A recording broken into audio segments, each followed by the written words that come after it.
Welcome back. સુરતમાં પાણીજન્ય તેમજ મચ્છરજન્ય રોગચાળો વકર્યો છે. નવી સિવિલ હોસ્પિટલમાં દર્દીઓનો ધસારો, બેડની અછત સર્જાતા દર્દીઓ પરેશાન થયા. દર્દીઓને જમીન પર સુવડાવી સારવાર શરૂ કરાઈ છે. સુરતની નવી સિવિલમાં દર્દીઓનો ધસારો સામે આવ્યો. બેડની અછત સર્જાતા દર્દીઓ હેરાન પરેશાન થઈ રહ્યા છે.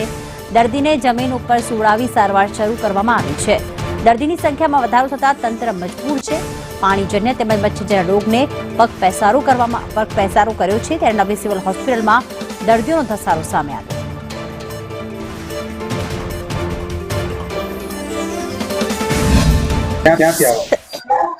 વરાસાથી ક્યારે આવ્યા?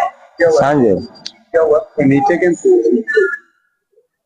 મને મજા બગડી ગઈ હતી ને ખાઈ નતો શકતો એટલે હું અહીંયા નીચે કેમ તૂટેલા?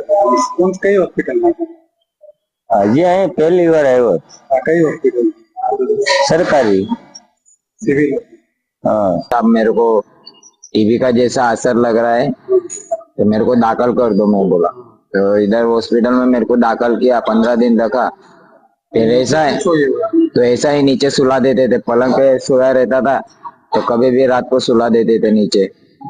फिर मैं गुस्से में एक दिन चला गया, 2 दिन घर पे रहा, फिर बाद में नए ऐसी फाइल बनाई इन लोगों।